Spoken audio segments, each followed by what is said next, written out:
శ్రీకృష్ణుణ్ణి దేవుడు అని ముద్ర వేసి మనిషికి నేలకి దూరం చేయొద్దు. He's biologically born and brought up on this earth.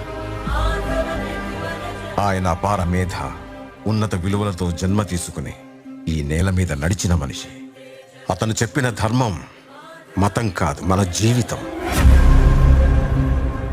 గీతతో కోట్ల మందికి దారి చూపించిన అతనికన్నా గురువెవరు?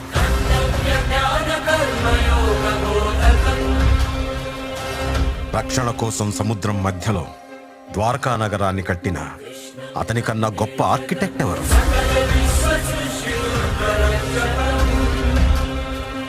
చూపుతోనే మనసులోని మాట చెప్పే అతనికన్నా గొప్ప సైకాలజిస్ట్ ఎవరు? వేణుగానంతోనే గోవుల్ని గోపికల్ని కట్టిపడేసే అతన్ని మించిన మ్యూజిషియన్ ఎవరు?